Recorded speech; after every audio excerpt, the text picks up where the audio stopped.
Hi everyone, it's Ryan from Ryan Plans. Today I'm going to share with you my February flip through of Sterling Inc.'s Common Planner.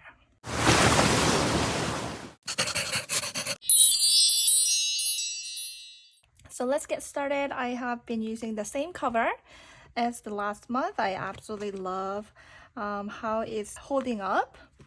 And it's been really comfortable. As you can see, I did fluff up a little bit. So this is the same 520 pages. So it's totally new. So you can sort of see the difference between the thickness. So it has fluffed up a little bit, but the planner cover is holding up really well. I love that it has like this sort of like a belt style, so that even if I fluff up more, like I'm not gonna have any trouble closing the planner. So I really like that. We're gonna start with like the index page. I didn't have a lot of collections that I have added in February, so I only have few that has been updated. But I do update every time I have more collections that's added to on the note pages. Moving on to the quarterly page, I have my work productivity on the left side and then the same tracker on the right. I did have a person ask me, well, how do I create this grading system for the work productivity? I basically go by the recommendation or suggestion that my work provided. Due to the nature of the work that I do, we do have like a recommendation or suggestions of how many cases I should do within an hour, or like how many cases I should update within an hour. So I basically do my work productivity grade based on that. But you can actually do it as like an hour if that works for you, but that is how I'm doing mine. I did take out the sick day productivity off, so I've done a little bit better on February compared to January. So it's a little more straight, I should say. And the reason why I've originally started doing the work productivity is because I did talk about this on my last video, but I did suffer from brain fog after COVID. About a year and a half ago, I did do pretty bad job last year at work. And so I really wanted to get my work productivity, my work performance back on track. And this tracker basically visually shows me like how well I did within every day, but then also for the whole month, and then currently it's working really well for me. The tracker, I have been tracking the same thing over the last 5 years, so it's pretty set. The only thing is, because of this is N2, I can only track 6 things per month. There are a few things that I used to track but that I'm not tracking right now. I'm not doing so good on the ones that I'm not tracking, so I definitely feel like I need a habit tracker, but I do would like more spaces here. So I honestly don't know how I'm going to track the things that I haven't tracked here. I am still working on what I'm going to do, but I do find that the tracking really works. It's a way for me to constantly do what I have to do over the week and things like that. Okay, moving on to monthly. So this is where I have all my important dates and things like that in here. For January, I had a full subscription kit, right? So I had a full subscription kit. I really love the Sterling Inc. kit for stickers, but I did find that I ran out of the sticker before the month ended. So instead of going right away to the deluxe version, I decided for the February to buy the one that wasn't available for the full kit. I bought it separately, and so for February I had a lot of stickers left, right? I had a lot of extra, and as you guys can see, my monthly wasn't as busy as the January, like here. So I sort of went overboard with February monthly. I put way too many stickers, as you can see. I sort of regret putting this many stickers in my monthly. So, that's how I learn. I learn based on how I did on that month. So I am definitely not going to do this many stickers for my monthly, but this is how it ended up. Because I just love putting down stickers. It was so pretty and I loved it, and I sort of went way overboard. Yeah. Moving on to weekly, so it is exactly same layout as I did for January. I didn't find any problems with it. I really liked it. Again, I have important dates on the left side. That is the exact copy of the monthly. I have my finance log. I track my yoga here, and mood and health with the AM PM routines. I have my work inbox and happy mail here. So this layout has been done throughout the whole month. I haven't changed anything in here. And few things I want to mention would be that I actually was really surprised at how much information I write per month in my work inbox, just because all my work is done digitally. I use computer for all my work, so I didn't realize that I had, a lot of information. I do have quite a bit of information that I have each week that I can reference back to, and I did if I needed to. So it was really helpful, and I just loved having a separate work inbox. So that was really helpful. I'm going to continue to do this throughout the whole year, because this method has worked really well for me. Happy Meal, again, it works for me. I'm going to keep it. The only thing is daily yoga. So like this, I skipped the whole week. As far as the yoga goes, I think I did like twice in the whole month period. So the reason why was I ate like half of the dinner of what I usually eat for dinner, and I just did not have enough energy to work out afterwards. So yeah, that was a little bad results from it. So I need to really get back to yoga this month. That is that. Yeah, and then my weekly just continued. There wasn't really much things that has been changed or anything. I did shop quite a bit for February. I am making an excuse that it was because it was my birthday month, but even still, I did have a lot of things that I ordered. You guys probably saw, if you have subscribed to my channel, that I have a lot of unboxing videos of sailors. I used to be a pretty frugal person when it comes to fountain pens. So what I meant is, so I get like a one pen in certain brand of certain pen, right? I don't necessarily buy like different colors of it, like of the same pen. I didn't really like see a point of collecting it. And then when I got introduced to Echo, the Twisby Echo, I found out about the stub nib. I absolutely love the stub nib, and I have only been using stub nibs for the last 5 years or so. So I basically needed quite a bit of Echoes, and instead of buying the same colors, because they had a lot of colors offered, I decided to buy a lot more. And that's when that collection of the same pen sort of thing hobby started. And now that I'm back to planner instead of the bullet journaling, I'm using a lot of different other pens, and I fell back in love with the sailors, and that's why I bought a lot of sailors.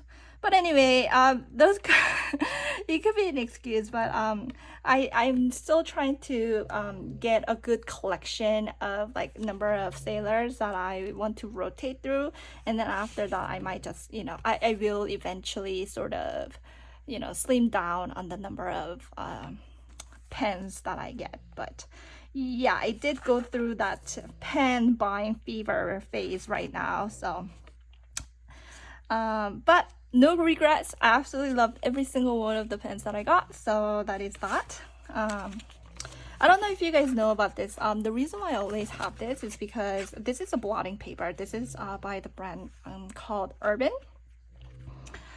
You can get it from gouletpens.com or JetPens. They also have like the pink color as well.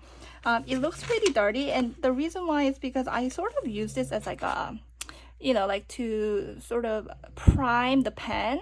Sometimes like this, like, you know, before I write, and making sure that the pen writes really well. So I do this instead of having to do it on like the back of the planner or anything like that. So you can do that. I always keep this because for the planner you do have to go back and forth. So after you write it, you let it dry a little bit. But if you put this paper down, you're not gonna have like the ink that transforms to the other side. So I love having blotting paper. You will see a lot of like this highlights and stuff like that, and that is because I used to highlight even before it dried, and I made my highlighter really dirty and messy, so I was trying to get rid of that ink out.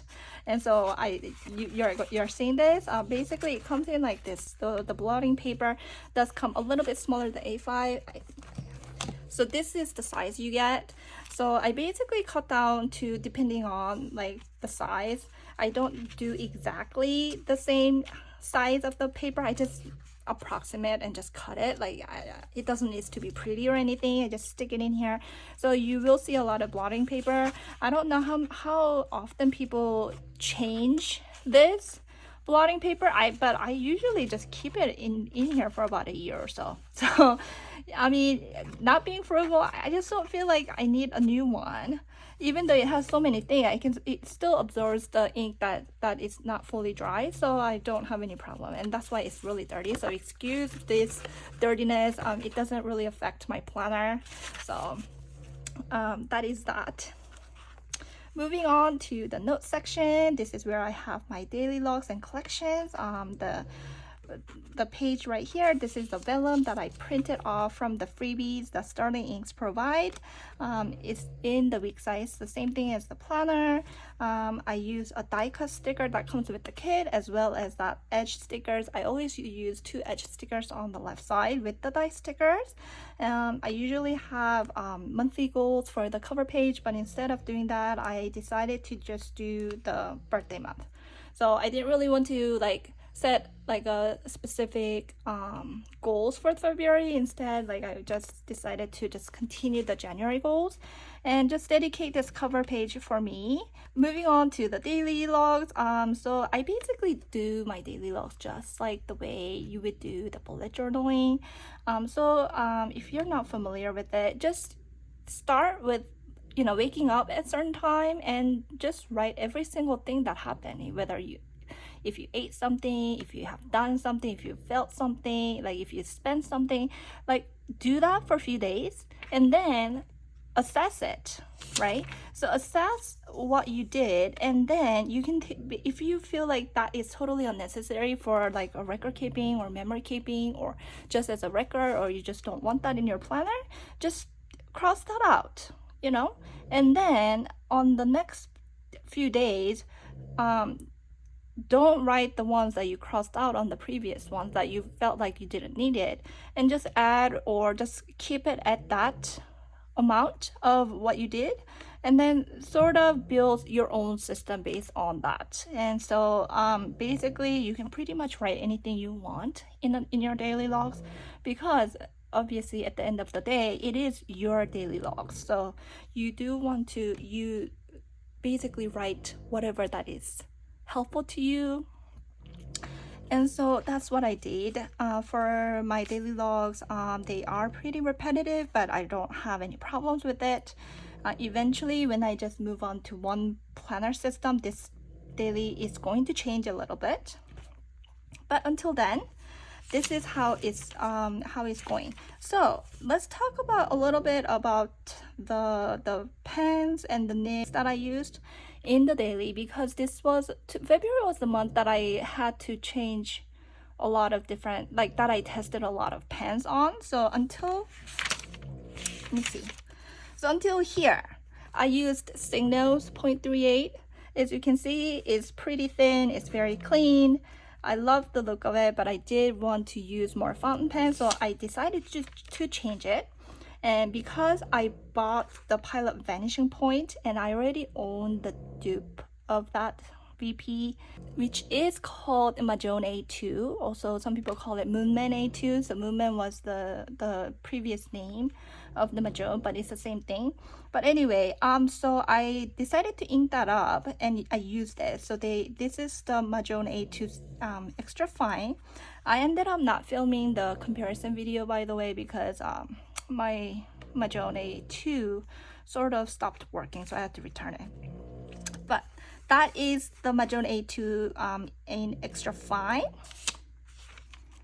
And in here, this is when I got the Pilot Vanishing Point in fine nib. So this writing is the Vanishing Point fine. I love the pen. I did not like the result of my daily logs, so I ended up getting extra fine of Vanishing Point. So I went back to Signal for a little bit here, and then I got my decimal, which is a smaller, slimmer, lighter version of the Vanishing Point in extra fine nib, and that's when I started using the decimal all the way, and I absolutely loved how it looked in my daily logs.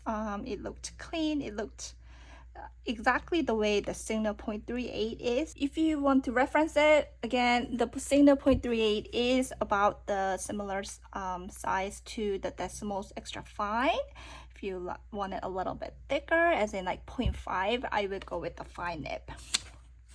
So that's how my daily logs has been logged this month. I do sometimes write the specs of certain things like that I want to reference back to, and so this is the fountain pen.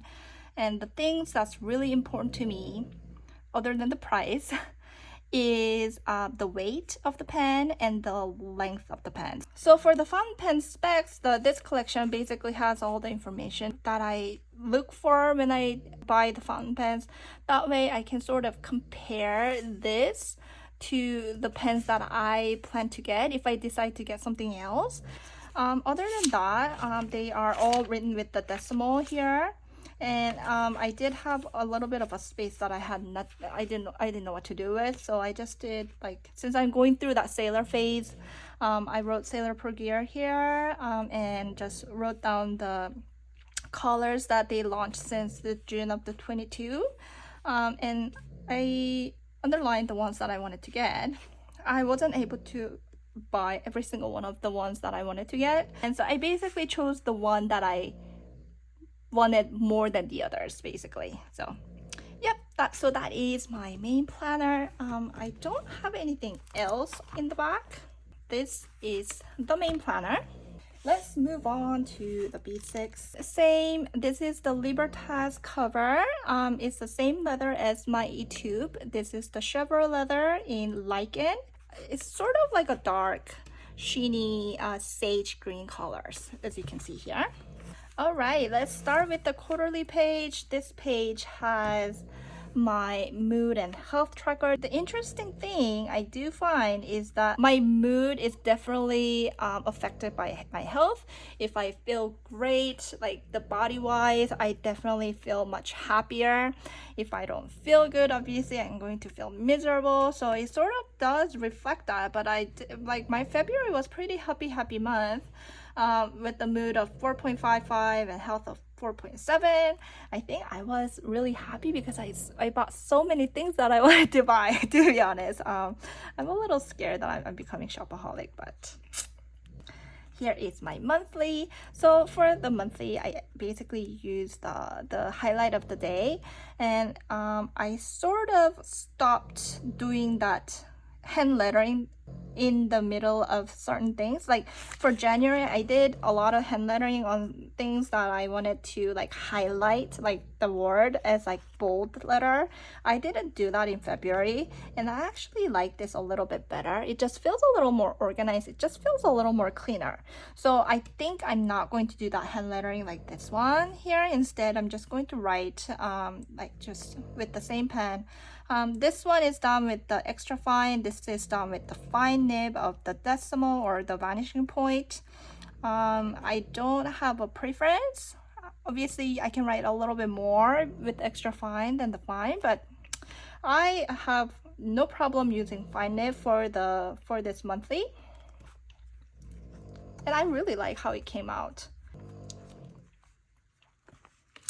And for the weeklies, so I started with the AM, you know, the work and weekend, PM, and the finance log. I sort of divided this, and I ended up not feeling like it was effective in a way.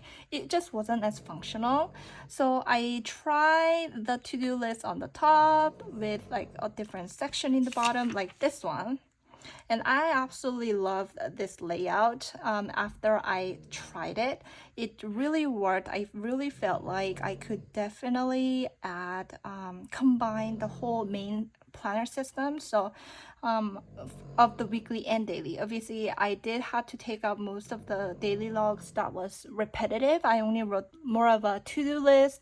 So anything that happened regularly didn't basically go in here, but anything that was like a to-do list for that day or things that happened on that day that is not going to reoccur, that I did write them down here. I really liked having the weekly review. This was really nice. Basically, I am using this as a preparation to see like if I can just use the B6 next year for the main planner. And I think this is going to be really good because next year, if I do use this as a main planner, I'm going to have to move my monthly of the main planner onto this monthly here. So I'm not going to have this highlight of the day. So I really liked having this weekly review where I can have like a little bit of a highlight of the day of the whole week. So I absolutely loved this layout. Before I filled up the whole week, I thought this layout would work better for me. My brain sort of felt like, oh, having to-do list and the daily logs all on the left page, and the different sections on the right looked better. It felt more organized before the pen.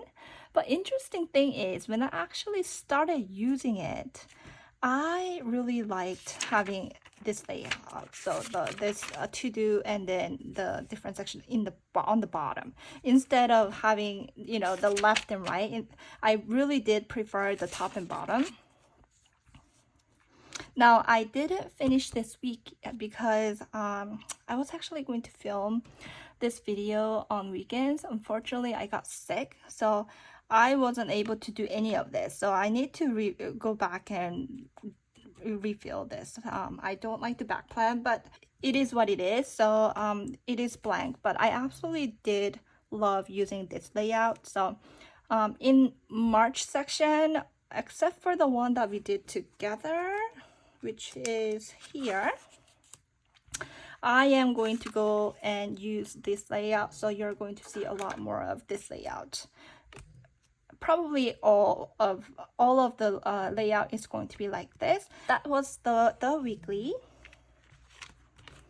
For the journal, so I do my journals on the daily pages, so on the note pages I mean. So this is the cover page. I didn't really do anything on the cover page for February because I ran out of stickers. I wasn't able to do anything with the February. So I was really thankful that my January ended on the left side, so I could just stick this in.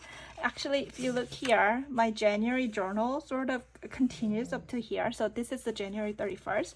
But I decided that I was okay with it because I didn't have any stickers that I wanted that sort of worked with this. So I thought, oh, you know what, I will just do the whole monthly cover page from March, and this is okay for February. So that was my cover page. And as for the journal, I just put like starting ink stickers and then just put a date and then start writing. I usually do most of my journals with cursive, so that's what you will see. Good thing that I want to praise on myself is that I only missed one day of journaling. Other than that, I was able to keep up with all my journals, and I'm really happy with that. And I did only change the ink when I ran out of the ink from the pen. Then like I'll just clean up that pen and let that dry and then just ink up a different pen because I don't like to ink up the pen that's not fully dried. So that is how it went. I recently started studying lessons and just the journal just continues. And like this one, I really like how this came out. I did this because I still wanted to fit this Wednesday hand lettering within the half page of this B6, right? And I didn't have any space, so I sort of, you know, decided, well, I'll just do it on like diagonally, and it came out to like this really special like a title. But I really like that. Like I obviously didn't do it for every single day, but whenever like I have this sort of stickers, I think I'm gonna do that. It just makes my day special even though it wasn't really a special day. So that's that.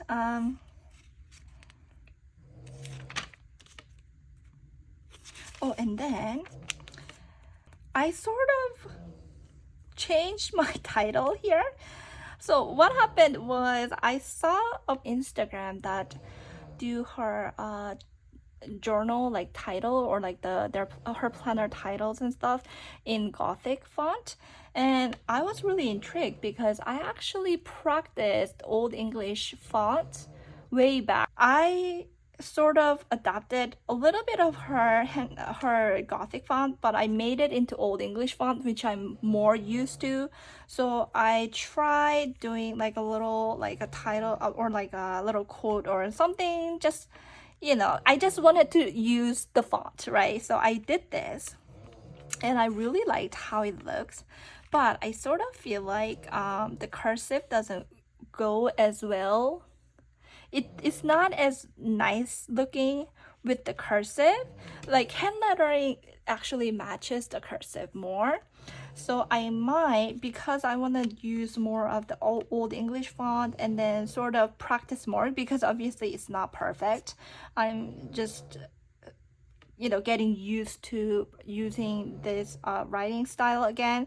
I'm going to try to print my journals like instead of cursive for the March and see how it goes. So that is the end of the B6. So I wanted to show you, instead of the 5-year diary today, because it's pretty much same thing. I don't really decorate or anything, but I did keep up with my 5-year diary. I wanted to show you the different notebooks that I got. So I got a bunch of notebooks. So, oh, and I am so sorry. The sun has almost gone down now. I should have took this in the morning, but I was really busy, you guys. And I'm gonna be busier throughout the whole weekday. So, okay, bear with me on the lighting situation. The sun has totally gone down. I don't know what to do. It's really dark. But I have a few notebooks that I bought. So this is the N1 size. N1 is the equivalent to TN, the traveler's notebook size, and I have it in 520 pages. As you can see here, it's really thick. It's just a graded notebook. I just wanted to show you like the difference of the sizes and stuff. So here is the B6. I mean N2. This is the N2 notebook.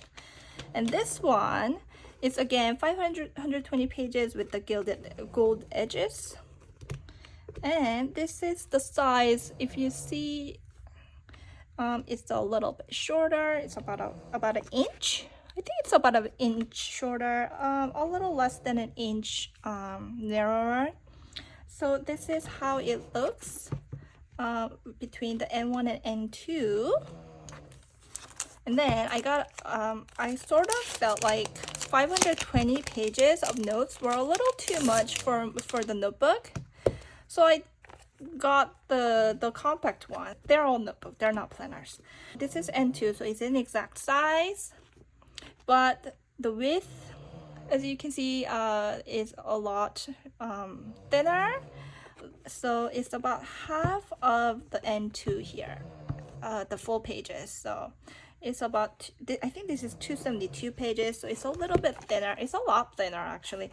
I just feel like I prefer the 272 pages notebook, because what I found was when I first wrote it down here, like it was a little hard to write on the left side when you first begin, unless you do it this way. So I did not have any problems with that kind of problems with the 272 pages. So I do prefer the thinner notebook than the thicker one, but I will try to find a way to utilize this or use it somehow. This is the B6 Slim.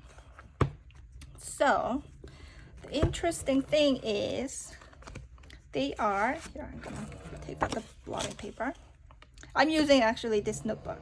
So it's about the same thickness as the N1. So as you can see, I mean, same width, right? The height, it's a bit shorter than the N2. As you can see, it's right there. It's edge to edge here. See that little area here? So this is N2 in the back. This is the B6 Slim. So there's that much of a difference. Not much, not huge, compared to the N2. So the B6 Slim is gonna be much wider, but not much, but a little bit wider. So there's that. So there's that much of a height difference. Again, it's 272 pages, so the thickness is exactly the same. I have started using this as my study notebook. I don't have much because I just started, so I'm sort of going to use this as my my math notebook. So the story behind is I never fully understood calculus when I was in university. I tried to study the calculus again, and so I opened the textbook, right? I did not understand a single thing, and I could not remember any of the formulas, even for like the basic stuff. And so I panicked, and I just, instead of giving up, I decided that I should probably go back to all the way down to like high school math level and sort of rebuild my knowledge, because I just did not remember anything.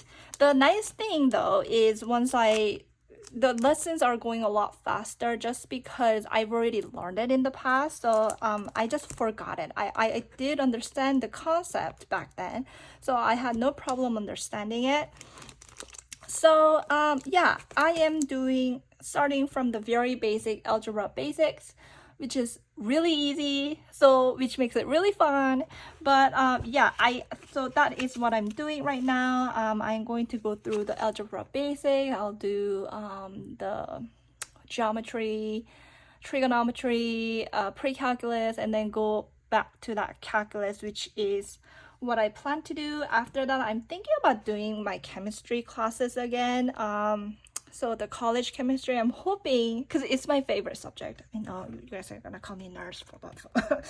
But yeah, chemistry used to be my favorite subject in university. So I want to sort of, do the chemistry. I might even do physics later on. I don't even know if I'm gonna be able to finish all of that in 1 year. I don't even plan to. I'm just gonna do the best I can, along with my work and everything.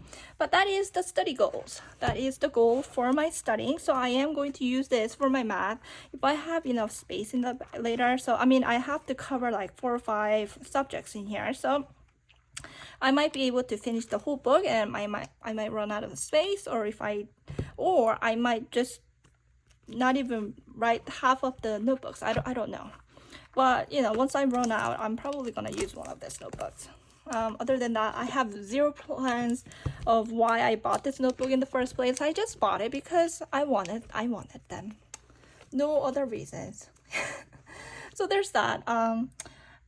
Oh yeah, one other thing, the one last thing I wanted to share with you is that old English font.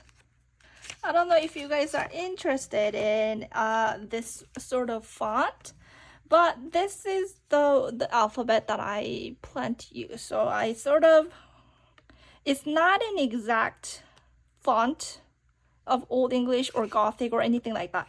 So I basically made up my own font based on like the style of the Old English font, / Gothic font. Some of the font I liked. some I didn't feel comfortable writing all the time, like the letter wise. So I made up my own alphabet, and the pen that I love to use is the Sailor's Neo Ace. This is calligraphy 1.0 italic nib. And I think this is a great way to describe the stubborn italic nib. Italic nib has a little bit more of a sharper edge right here.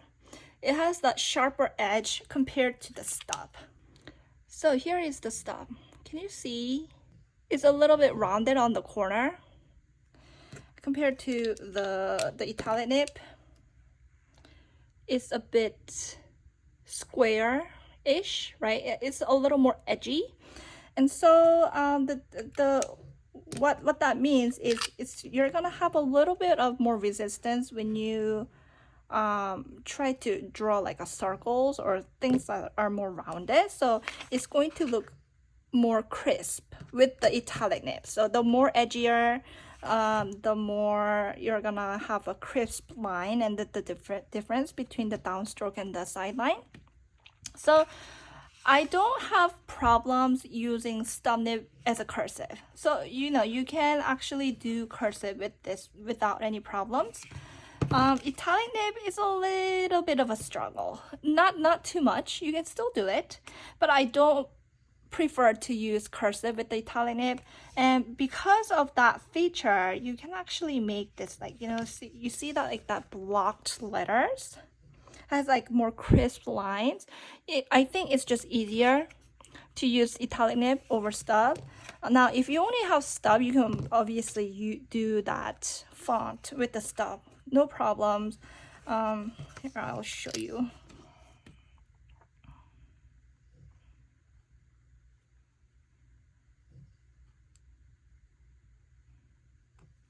So as you can see, I don't really have any problem using the stub as compared to italic when it comes to this font. I just like how the italic nib looks. Like, I don't have to be as precise with the line because it already does that for me. So I can write a little bit faster with this, basically. But yeah, that is my newfound interest right now. Instead of Spencerian, I try to do all this like pretty squiggy lines, and it's been pretty challenging after the hand letter. So I sort of, because I already know this Old English font, like I used to practice, so that's what I'm working on. You're gonna see more of this font later in March. Okay, so that is it for today. And I'm sorry the sun has gone down so fast. It's only in the middle of the afternoon, and it's already really dark. So sorry about that. But anyway, thank you guys so much for watching, and I'll see you on my next video. Bye!